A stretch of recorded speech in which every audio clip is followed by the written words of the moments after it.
भगवान को देखता है तो जोर जोर से रोने लगता है। भगवान आदेश देते हैं दारुक को कि तुम शंखुर द्वार जाओ और यदुवंशियों के विनाश के बारे में बताओ सभी को, और इसके पश्चात तुम्हें हस्तिनापुर जाना है और अर्जुन से कहना है कि कृष्ण ने तुम्हें बुलाया है।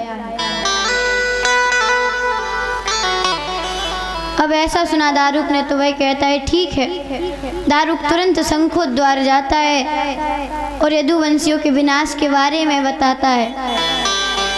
सभी दुखी होते हैं। देवकी वसुदेव उग्रसेन सभी वहाँ पर देखते हैं, जाते हैं तो देखते हैं कि सभी का विनाश हो गया है, तो वो भी अपने प्राण त्याग देते हैं।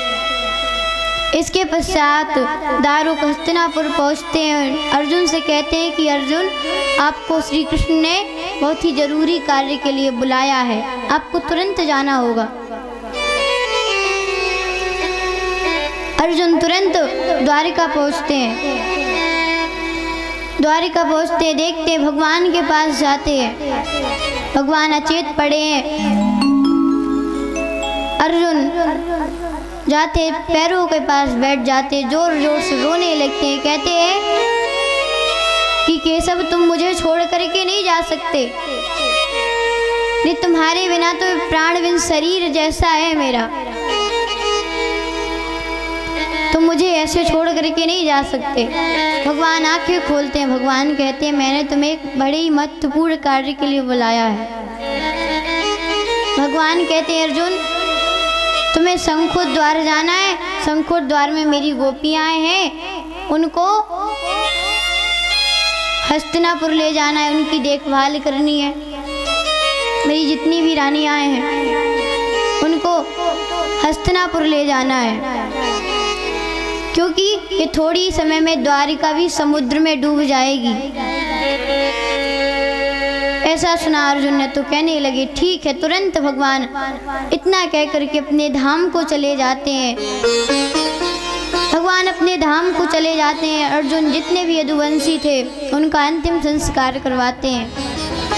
और जो महाराज जो भगवान की पटरानियाँ थी वह भी अपने प्राण त्याग देती हैं। अर्जुन भगवान की 16,100 रानियों को लेकर के जंगल के रास्ते जाने लगते हैं।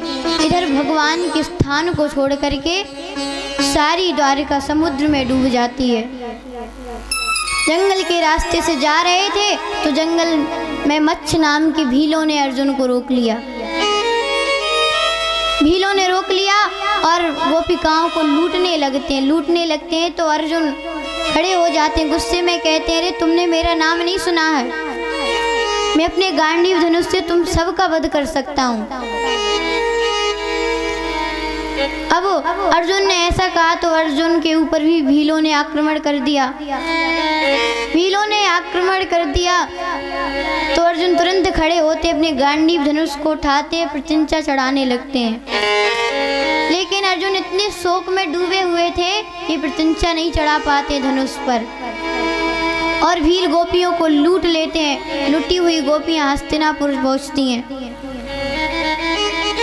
अर्जुन अपने बड़े भाई महाराज युधिष्ठिर के पास जाते हैं और कहते हैं कि भैया अब तो मुझसे अपना ये शरीर भी उठाया नहीं जा रहा है, मैं बहुत निर्बल हो चुका हूँ।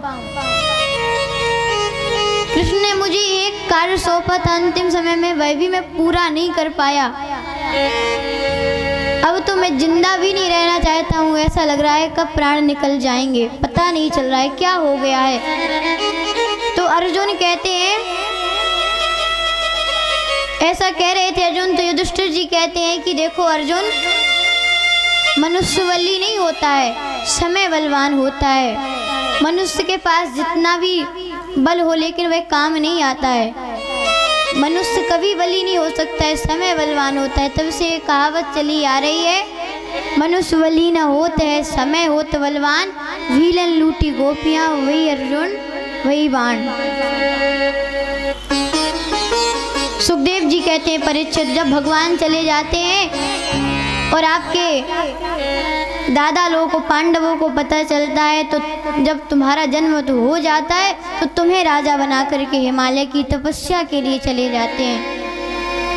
हिमालय की तपस्या के लिए चले जाते हैं और तुम्हें राजा बना करके चले जाते हैं तो तुम्हें श्राप मिल जाता है और तुम अपने पुत्र जन्मेजय को राज दे करके यहाँ पर बैठे बैठे मुझसे कथाएं सुन रहे हो। अब तुरंत परीक्षित जी महाराज खड़े होते हैं। खड़े होकर के सुखदेव जी महाराज के पास जाते हैं। अब सुखदेव जी महाराज से कहते हैं कि महाराज अब मुझे कोई भय नहीं है। अब एक तक्षक क्या 100 तक्षक भी मुझसे लिपट जाएं, मुझे डसे, मुझे कोई भय नहीं है। मुझे अब कोई भय नहीं है। मुझे पता है कि एक न एक दिन मृत्यु तो सबकी होनी है किसी न किसी कारण से। अब कई बार प्रकार से धन्यवाद देते हैं सुखदेव जी महाराज को राजा परीक्षित। कहते हैं महाराज आप ज्ञान की मूर्ति है, आपके सामने तो कोई भी टिक नहीं सकता है, आप किसी का भी उद्धार कर सकते हैं, आपने मेरा उद्धार कर दिया। परीक्षित जी महाराज सुखदेव जी महाराज को दक्षिणा देते हैं। दक्षिणा देने के पश्चात तो सुखदेव जी महाराज कहते हैं कि तुम कुशा का आसन लगा करके बैठ जाओ और ब्रह्म में लीन हो जाओ, भगवान में लीन हो जाओ, अपने आप को भगवान को अर्पित कर दो, भगवान को समर्पित कर दो और तुम्हें तक्षक आकर के डसे तुम्हें कोई भय नहीं है। इतना कह करके त्यागी महात्माओं के साथ सुखदेव जी महाराज प्रस्थान कर जाते हैं। सुखदेव जी महाराज प्रस्थान कर जाते हैं। इधर परीक्षित जी महाराज कुशा का आसन लगा करके उत्तर दिशा की तरफ मुख करके बैठे हैं और आसन लगा करके बैठे हैं और आसन लगा करके बैठ करके ब्रह्म में लीन हो जाते हैं, अपने आप को भगवान को समर्पित कर देते हैं। उस समय उनकी श्वास भी नहीं चल रही थी, सांसें भी नहीं चल रही थी। अब यहाँ से ब्राह्मणों द्वारा तक्षक भेजा हुआ चलता है, राजा परीक्षित को डसने के लिए चलता है। रास्ते में जा रहा था तो एक कश्यप नाम के ब्राह्मण चले जा रहे थे। कहते जा रहे थे कि जैसे ही तक्षक डसेगा मैं महाराज परीक्षित को बचा लूंगा, क्योंकि कश्यप ब्राह्मण सर्प चिकित्सा में बड़े निपुण थे। अब तक्षक सोचता है कि अगर इन्होंने बचा लिया तो ब्राह्मणों का श्राप झूठा हो जाएगा, इसीलिए तक्षक कश्यप ब्राह्मण को बहुत सारा धन दे करके वापस लौटा देता है। अब तक्षक राजा परीक्षित के पास पहुंचता है तो एक ब्राह्मण का भेष धारण कर लेता है, पास में जाता है और धीरे से राजा परीक्षित को डस लेता है। जैसे ही राजा परीक्षित को डसता है तुरंत राजा परीक्षित का शरीर जहर की अग्नि में जलने लगता है और जैसे ही शरीर जल करके भस्म होता है तुरंत भगवान के पार्षद विमान लेकर के आ जाते हैं और राजा परीक्षित विमान पर बैठ करके भगवान के धाम चले जाते हैं। बोलिए परीक्षित महाराज की जय हो। अब जैसे ही राजा परीक्षित भगवान के धाम जाते हैं पूरे ब्रह्मांड में हाय हाय की ध्वनि गूंजने लगती है, अपनी देवताओं की दुदुम्बी अपने आप बज उठती है। और इधर जन्मेजय राजा परीक्षित के पुत्र को पता चलता है कि मेरे पिता को तक्षक ने डस लिया। बड़े ही क्रोधित होते हैं, क्रोध आता है, ब्राह्मणों को बुलवा करके सर्प यज्ञ प्रारंभ करवा देते हैं, सर्प सत्र। अब जैसे ही सर्प यज्ञ प्रारंभ होता है बड़े बड़े सर्प आकर के अग्नि कुंड में गिर गिर करके मरने लगते हैं। अब इधर तक्षक देखता है कि मैं भी गिरने वाला हूँ हवन कुंड में, तो भाग करके इंद्र के पास पहुँचता है तक्षक। इंद्र तक्षक का मित्र था और इंद्र से कहता है मेरी सहायता करो वरना मैं अग्नि कुंड में गिर करके भस्म हो जाऊंगा। तो इंद्र कहते हैं कि ऐसा करो, ऐसी वस्तु को पकड़ो जो प्रलय आने पर भी ना हिल सके। ऐसी वस्तु को तुम पकड़ लो। अब ऐसा सुनता है तक्षक तो तुरंत इंद्र के सिंहासन को पकड़ लेता है। अब इंद्र कहता है तुम ये क्या कर रहे हो? तक्षक कहता है कि चाहे प्रलय आ जाए लेकिन आपका सिंहासन हिलने वाला नहीं है, इसलिए आपके सिंहासन को पकड़ रखा है। अब इधर जन्मेजय देखते हैं तक्षक अभी तक नहीं आया। ब्राह्मणों से पूछते हैं कि तक्षक क्यों नहीं आ रहा है। ब्राह्मण कहते हैं वह इंद्र की शरण में चला गया है, इंद्र ने अपनी शरण में उसे रख लिया है। अब तक्षक वीर के साथ बुद्धिमान भी थे, कहने लगते हैं कि तुम इंद्र का भी आवाहन करो तक्षक के साथ। अब कठोर मंत्रों का उच्चारण होने लगता है तो इंद्र का सिंहासन भी हिलने लगता है। इंद्र का सिंहासन भी हिलने लगता है तो इंद्र कहते हैं कि अब तो हम भी हवन कुंड में गिर जाएंगे, अग्नि कुंड में। तो इंद्र भागने लगते हैं तो तक्षक इंद्र को भी पकड़ लेता है, कहता है अगर मैं मरूंगा तो तुम भी मरोगे। जब देव गुरु बृहस्पति ने दृश्य देखा तो तुरंत भाग करके जन्मेजय के पास पहुंचते हैं, कहते हैं कि राजन आप ये सर्प सत्र बंद कर दीजिए। क्यों? दंड देना आपका कार्य नहीं है, जो जैसा करेगा वो वैसा भरेगा, उसे वैसा ही दंड मिलेगा। आपके पिता को श्राप मिला था इसलिए तक्षक ने डसा, और तक्षक अब तो अमृत पी चुका है, आप उसे नहीं मार सकते। और उसमें तक्षक का क्या दोष है? तक्षक ने तो डसा है क्योंकि श्राप मिला था आपके राजा को। अगर तक्षक कोई गलती करता है तो उसे दंड अवश्य मिलेगा, आपको दंड देने का अधिकार नहीं है। आपने कई ऐसे सर्पों को मार दिया जिनका कोई दोष नहीं था इसमें। उन सर्पों का क्या दोष जो अग्नि कुंड में गिर करके मर चुके हैं। अब ऐसा सुना जन्मेजय ने तो तुरंत सर्प सत्र को बंद कर दिया। बृहस्पति भगवान की पूजा करते हुए विदा करते हैं और सूत जी महाराज ऋषियों से कहते हैं कि बस यही भगवान की महामाया है। बोलिए वृंदावन बिहारी लाल की जय हो। बोलिए राधे रानी सरकार की जय हो।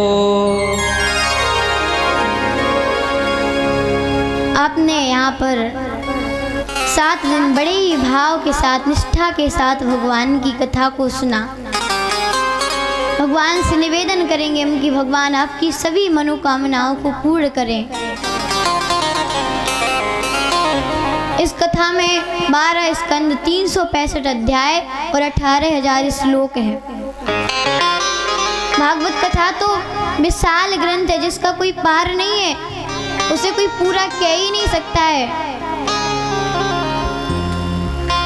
तो इसको अनुष्ठानों के माध्यम से, श्लोकों के उच्चारण के माध्यम से पूर्ण किया जाता है। आपने देखा होगा पंडित जी बैठे पाठ करते रहते हैं।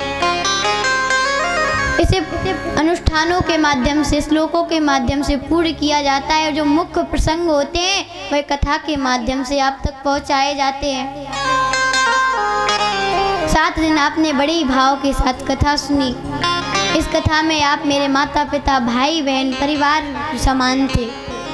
तो आपसे मेरा निवेदन है कि अगर इस कथा में 7 दिन में मुझसे कोई त्रुटि हो गई हो, गलती हो गई हो तो अपनी पुत्री समझ करके क्षमा कर दें। और अब आप मुझे हाथ उठा करके आशीर्वाद दें कि मैं यहाँ पर आती रहूँ आपके यहाँ और आपको भगवान की कथाएं सुनाती रहूँ। सभी हाथ उठा करके आशीर्वाद दें मुझे। मैंने आपका आशीर्वाद ले लिया। मैं आपको अभी आशीर्वाद देना चाहती हूँ। वैसे उम्र में तो छोटी हूँ लेकिन व्यासपीठ पर बैठी हूँ तो आशीर्वाद देने का हक बनता है। भगवान से प्रार्थना करेंगे कि जो भी आपकी मनोकामनाएं, समस्त मनोकामनाएं पूरी हो। और एक आपसे निवेदन है कि जितनी भी बुराइयां हैं आप उन बुराइयों को यहीं पर छोड़ करके जाएं और भगवान की भक्ति को अपने घर पर ले जाएं। जितनी भी बातें आपको यहाँ पर बुरी लगी हो हमारी, तो उनको यहीं पर छोड़ जाएं और जो अच्छी लगी वह अपने हृदय में धारण करके अपने घर ले जाएं। हम हर वर्ष माघ के महीने में गंगा जी जाते हैं, गंगा मैया के किनारे। आपकी सारी बुराइयां उन्हीं को अर्पित कराएंगे। अब मैं आप सभी को प्रणाम करना चाहती हूँ। श्री राम में सब जग जानी, करो प्रणाम जोर जुग पानी। आप सभी को मेरा प्रणाम है, आप मेरा प्रणाम स्वीकार करें। और भागवत जी का सबसे लास्ट श्लोक है, समाप्ति का श्लोक है। कहते हैं उसका श्रवण करने से 7 दिन की कथाओं का फल मिलता है। तो हम इस श्लोक को बोलेंगे, आप लोग पीछे दोहराएंगे। नाम संकीर्तनम यस्य, नाम संकीर्तनम यस्य सर्व पाप प्रणाशनम, सर्व पाप प्रणाशनम, प्रणामो दुख समनस्य, प्रणामो दुख समनस्तं, तम नमामि हरिं परम, तं नमामि हरिं परम।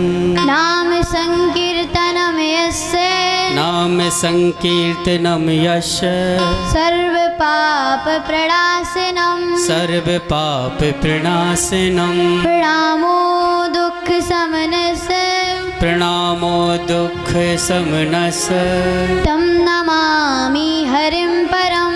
तं नमामि हरिं परम। अब हम लोग आरती करेंगे, लेकिन आरती के पहले एक भजन, इसके पश्चात आरती करेंगे। बोलिए वृंदावन बिहारी लाल की जय।